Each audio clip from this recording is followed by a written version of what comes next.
O programa a seguir é uma produção independente. Todo o conteúdo produzido é de total responsabilidade de seus idealizadores. Fortaleça a luta contra a violência doméstica e discriminação por gênero. Começa agora Conexão Roseiral, aqui na Rádio Universitária Unimontes, 101,1. Olá, ouvintes! Está começando mais um Conexão Roseiral, programa que conecta você a temas essenciais para a construção de uma sociedade mais justa e igualitária, principalmente temas relacionados aos direitos das mulheres e meninas. Aproveito para agradecer especialmente aos nossos apoiadores culturais, o Instituto Roseiral, a Rede de Prevenção à Violência contra as Mulheres aqui do município de Montes Claros, a Revicom e a Rádio Universitária Fadenol. Hoje nós vamos falar aqui no programa sobre dois projetos de extrema importância aqui da Unimontes. O Grupo de Pesquisa e Estudos Gênero e Violência, o GPEG, e o Observatório de Violência de Gênero. Vamos entender como esses espaços de pesquisa e reflexão contribuem para o enfrentamento à violência de gênero, a produção de conhecimento e também para a criação de políticas públicas eficazes. Para participar dessa conversa comigo, está aqui também hoje a advogada e pesquisadora, mestre pelo programa de pós-graduação em História aqui da Universidade, a Laura Mendes, que vai apresentar e conduzir a conversa com a nossa convidada de hoje. Bem-vinda, Laura. Bom dia aos ouvintes. É um programa especial, porque hoje recebemos aqui a Cláudia Maia, que foi minha professora do mestrado, a qual eu tenho profunda admiração pelo trabalho que desenvolve. E gostaria de ressaltar um pouco do currículo extenso, mas resumido aqui da Cláudia.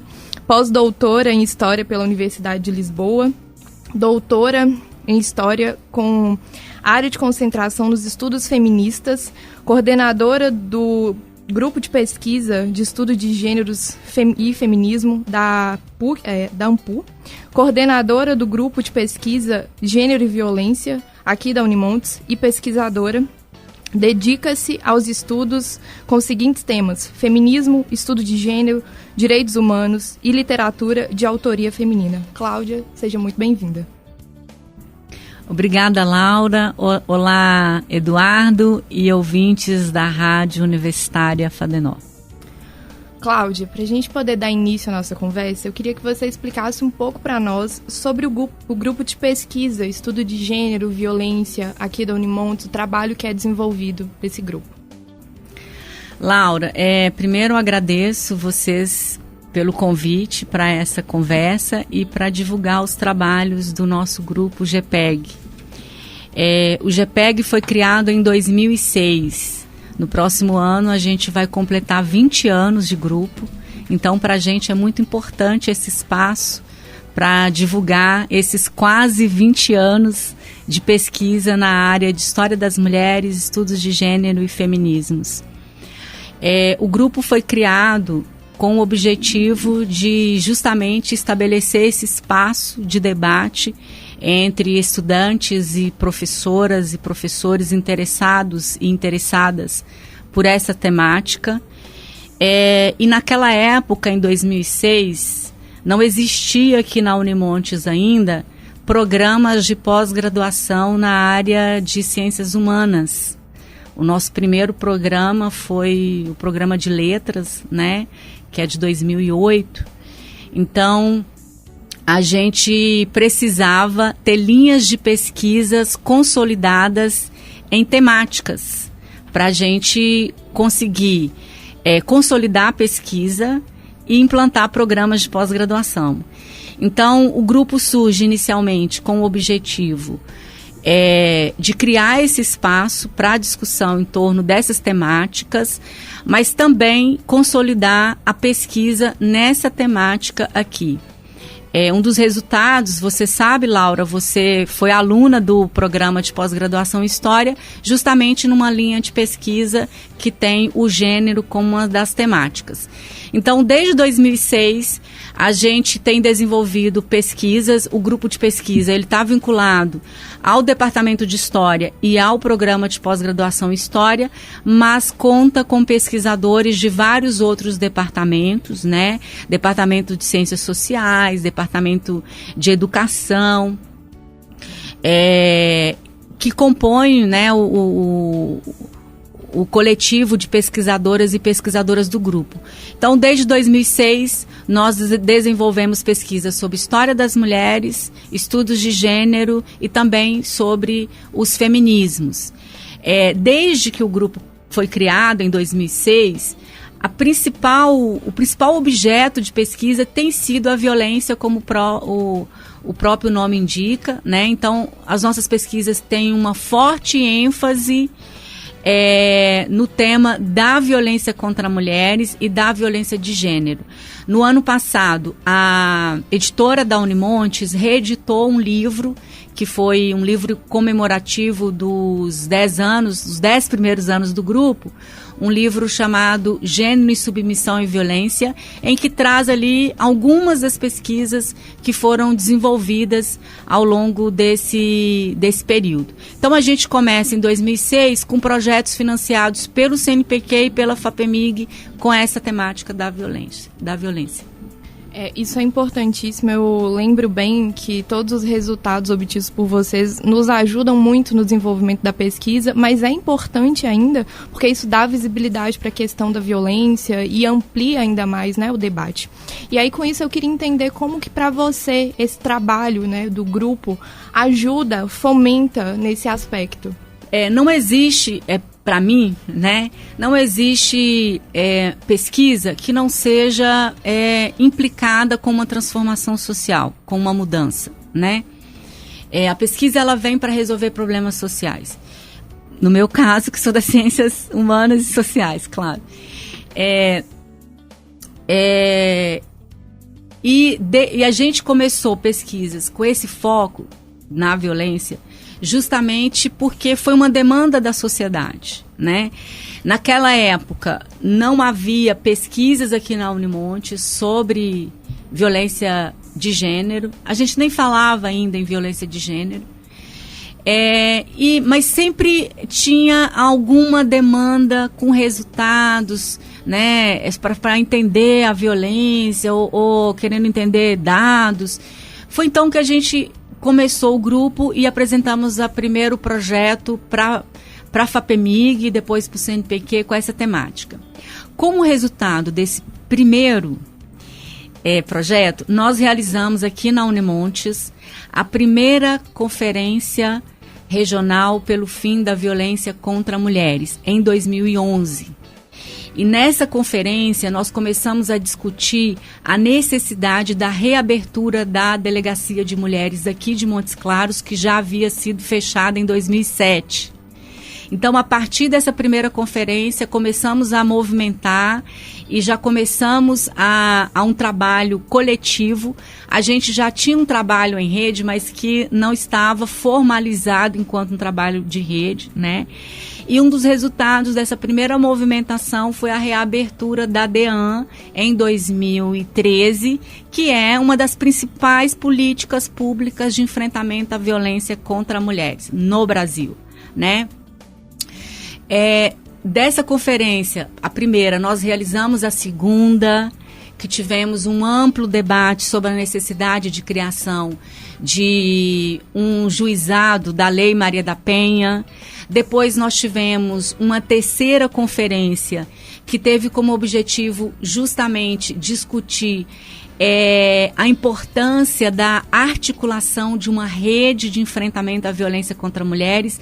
A terceira conferência foi em 2018 e ela foi extremamente fundamental para organizarmos e articularmos a Revicom juntamente com uma série de outras iniciativas, né? Principalmente as reuniões convocadas no Ministério Público dos diversos grupos que atuavam de alguma forma no enfrentamento à violência, mas que atuava de forma isolada. Mas foi a partir dessa mobilização da universidade via grupo que foi também algo que alavancou. E por último, nós realizamos há 2 anos, em 2023, a 4ª Conferência Regional pelo Fim da Violência contra Mulheres, e como resultado dessa conferência foi criado o FemiNorte, que é o Fórum Norte Mineiro pela Vida de Mulheres e Meninas, que tem sido um grupo que está articulando essas discussões aqui, sobretudo com os movimentos sociais no norte de Minas, com uma série de iniciativas. Eu estou citando só esse exemplo, Laura, mas outros impactos sociais das pesquisas que eu posso dizer de uma maneira mais ampla são as próprias publicações que você acabou de dizer. Então, nós temos várias publicações, livros, artigos de livros, muitos capítulos que impactam não só a produção científica, mas disponibiliza conhecimento que pode ser usado para elaboração de políticas públicas, intervenção social, né? A formação de muitas pesquisadoras nessa área, ao nível de iniciação científica, ao nível de mestrado, né? E espero agora doutorado, porque nós acabamos de aprovar o doutorado em História aqui na Unimontes, né? Então, são só alguns dos impactos, né? E os dados das nossas pesquisas ficam aí à disposição. Olha, nós temos pesquisas sobre feminicídio aqui no norte de Minas antes da aprovação da lei do feminicídio. A gente já estava pesquisando feminicídio e usando o termo feminicídio, né?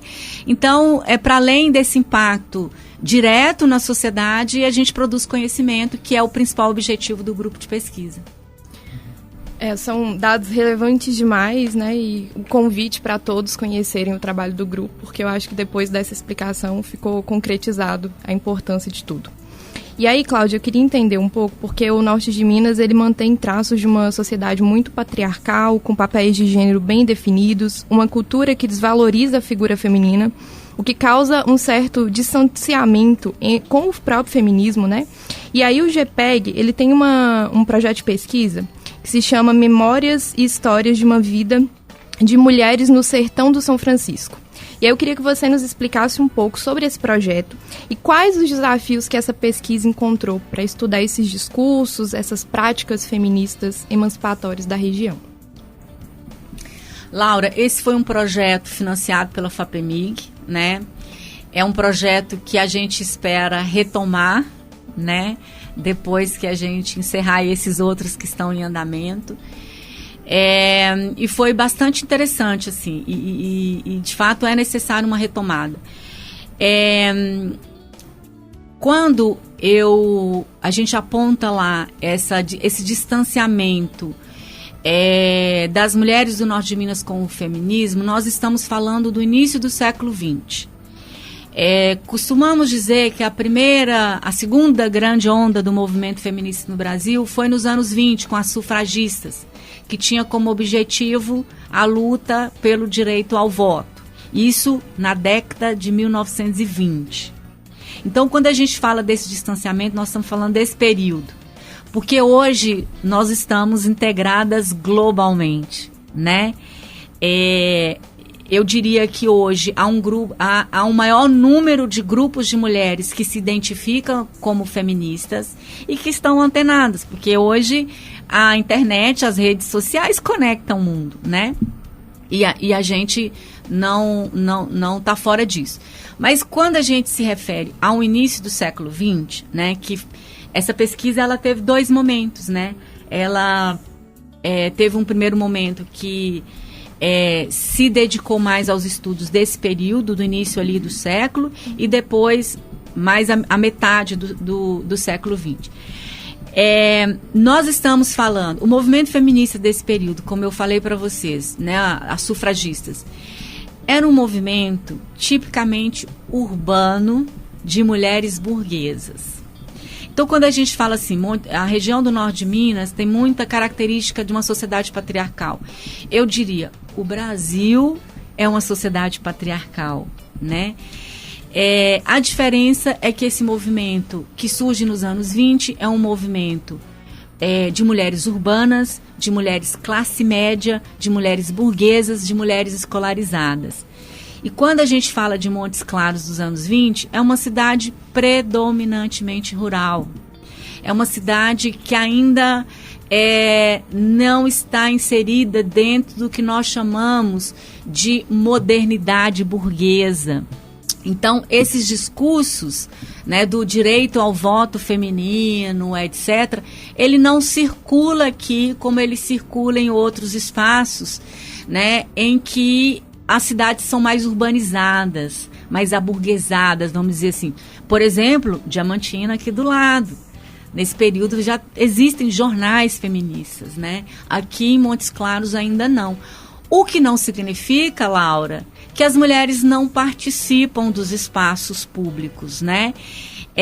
Eu publiquei um artigo chamado Bravas e Insubmissas, que eu analiso as memórias de Darcy Ribeiro e de Ciro dos Anjos desse período. Esse artigo está publicado na revista chamada Argumentos, que eu vou mostrando a presença das mulheres em diferentes espaços públicos, né?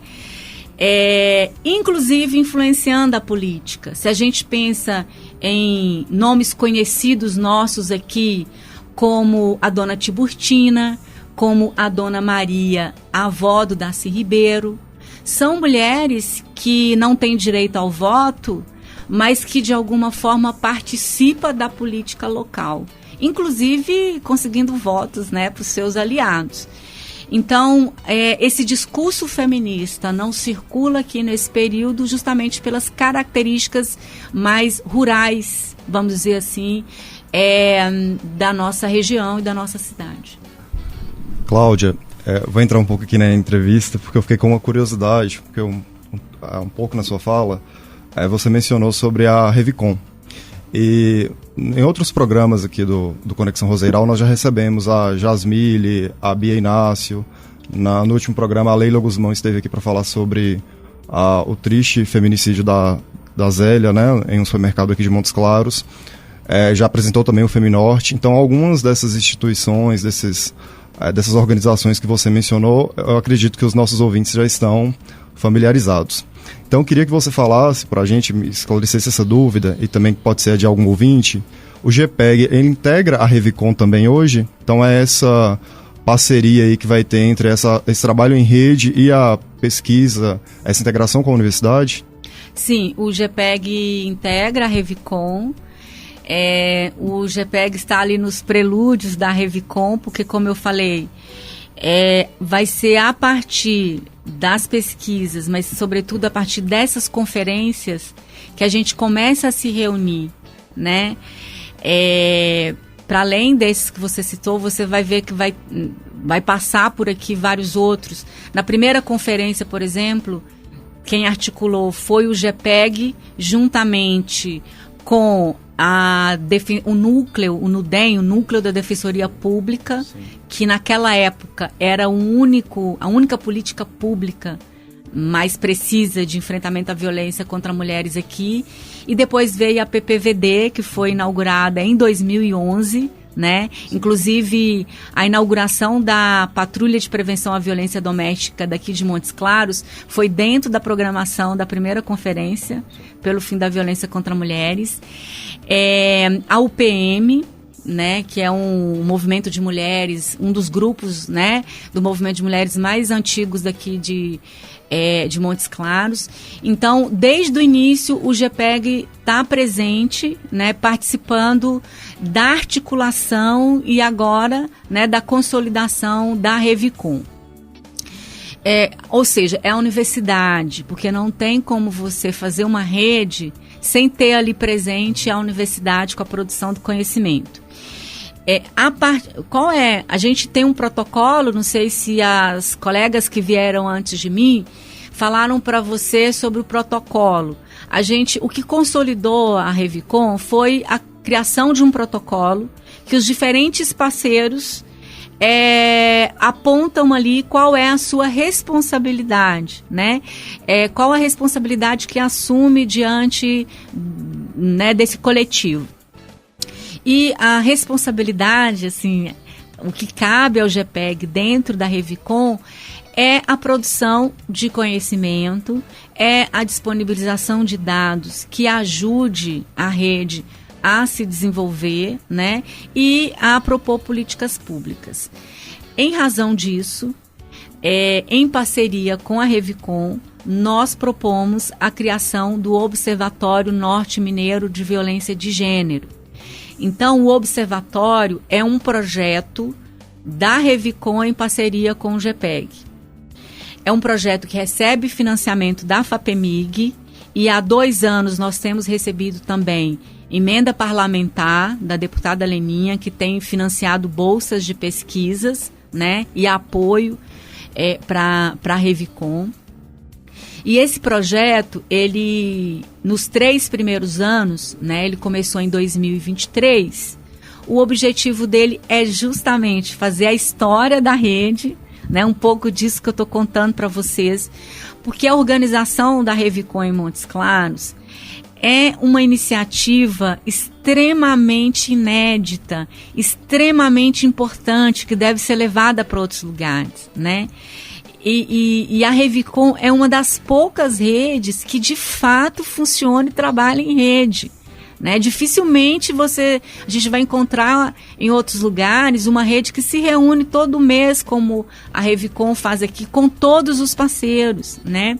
Então, é uma política de enfrentamento à violência extremamente importante.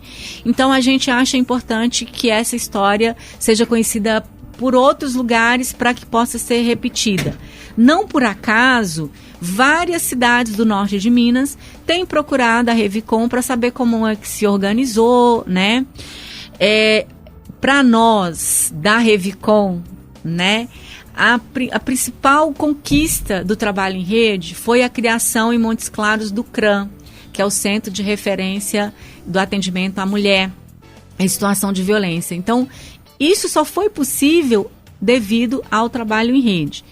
Então, o GPEG integra e o Observatório, né, Norte Mineiro de Violência de Gênero tem sido esse projeto em que o GPEG desenvolve em parceria.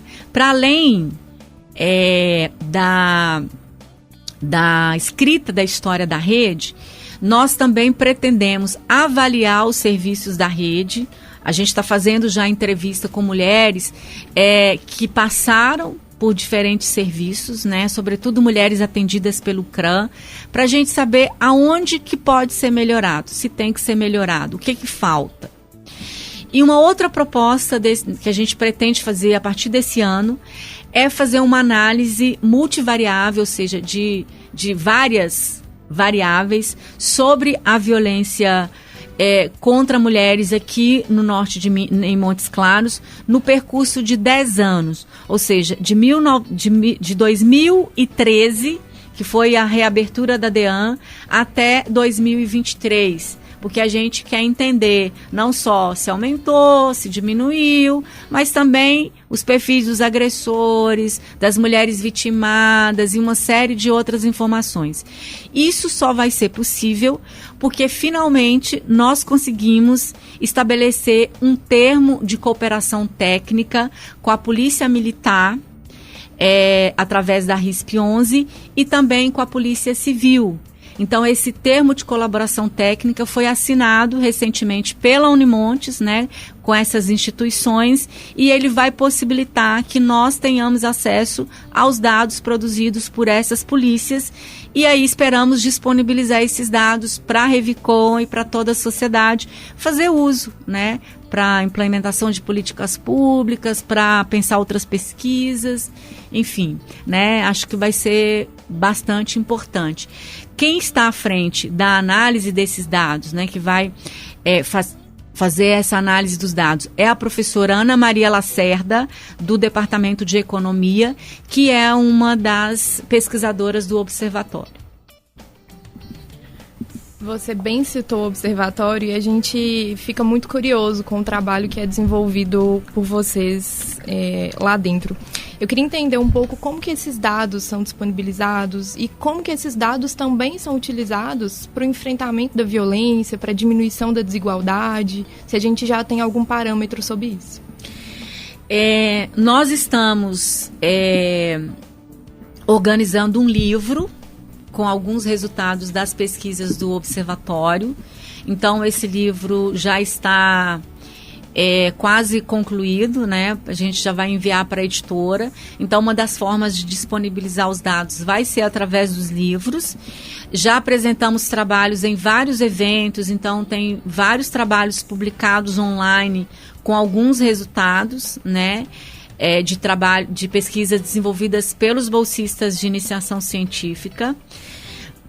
E esperamos lançar agora, no próximo mês, um site que foi desenvolvido por bolsistas lá do GPEG, juntamente com a DTI daqui da Unimontes. Vai ser um portal do GPEG, onde vai ter não só o grupo de pesquisa, mas também o observatório. E nós pretendemos divulgar, né, nesse site do observatório os resultados das pesquisas, mas também bibliografias sobre a violência contra mulheres no norte de Minas. Então, já fizemos um extenso levantamento dessas bibliografias e a gente vai disponibilizar os links, né, para as pessoas terem reunidas em um único lugar, né, informações. E os usos são diversos, né, Laura? E aí depende das autoridades públicas, né? Nós temos participado e colaborado de audiências públicas, não só na Câmara Municipal de Montes Claros, mas já participamos de 2 audiências na Assembleia de Minas Gerais, né, onde a gente leva essas discussões. E aí, quando a gente fala de dados, a gente sempre lembra dos dados quantitativos, das estatísticas, né? Nós somos um grupo de pesquisa que surge na história, então não é só dados estatísticos, mas conhecimento, né? E temos trabalhado muito com história oral, com mulheres vitimadas, que eu acho que é um grande diferencial de você ter ali a perspectiva das pessoas envolvidas, né, com esse fenômeno.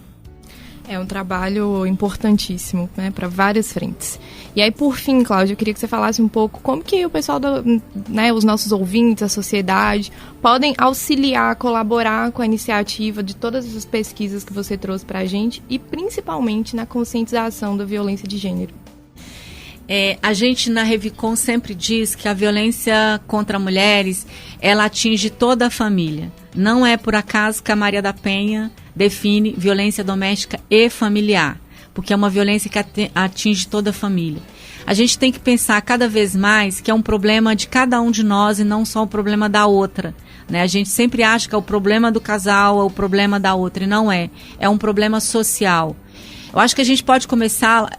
são muitas coisas, né? A gente teria que ter uma outra entrevista só para eu responder essa sua pergunta. Mas eu acho que a gente tem que começar a pensar que isso começa em casa. Começa a saber educar meninos e meninas de forma mais igualitária, né? Começa pela escola, com uma educação voltada para a igualdade de gênero, né? É claro que nós precisamos de uma série de serviços públicos, que nós chamamos de medidas imediatas, né, de proteção imediata, mas a gente tem que pensar que nós só vamos, de fato, acabar com a violência a partir de um processo de uma nova educação e de uma nova cultura com vistas à igualdade de gênero, né? Quebrar estereótipos com relação ao feminino, né? Então, é um trabalho de longa duração e que cada um é responsável. Nós temos visto cada vez mais como que a masculinidade, em certos aspectos, tem fomentado o ódio às mulheres e ela mata, né? Infelizmente, a gente tem visto vários casos que você acabou de citar. Várias situações nos chocam quando a gente vê como foi o feminicídio da Zélia. Mas prestem atenção como que cada vez mais jovens têm cometido feminicídio, né? E isso é terrível. Então, nós precisamos começar a mudar isso, e a gente muda através de uma reeducação com relação aos valores do feminino, do masculino, né? A promoção de uma igualdade de gênero. Bom, infelizmente, nosso programa está chegando ao fim aqui devido ao tempo, mas gostaria aqui imensamente de agradecer a Laura pela condução da entrevista, por ser nossa convidada especial de hoje aqui, e também a Cláudia, professora aqui da universidade, que dispôs do seu tempo para apresentar o GPEG e o Observatório de Violência de Gênero. Com certeza, todas as informações que foram trazidas aqui, todo esse debate agrega, né, acrescenta muito aí nos nossos ouvintes. E também acho que é muito interessante quando a Cláudia apresenta a Revicom, porque a Revicom é uma das idealizadoras do programa.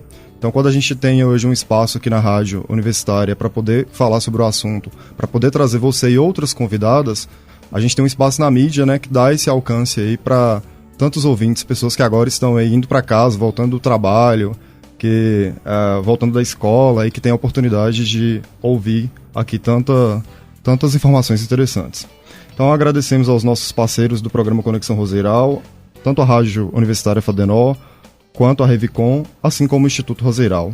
É importante lembrar que os episódios eles ficam gravados no nosso canal do YouTube, @Instituto Roseiral. Então, quem não conseguiu ouvir tudo, quem perdeu aí o programa, tem a oportunidade de voltar lá no YouTube e assistir, ouvir na íntegra. E convidamos, né, a todos para seguir a gente também nas redes sociais, então @Instituto Roseiral e @Rosas para Joaquina. Nosso programa vai ao ar a cada 15 dias, sempre às quartas-feiras, às 18 horas, aqui na Rádio 101,1. Muito obrigado, Laura. Muito obrigado, Cláudia, novamente, por estarem aqui conosco, por ter nos oportunizado esse momento tão especial. O programa que acabamos de exibir é uma produção independente. Todo o conteúdo produzido é de total responsabilidade de seus idealizadores.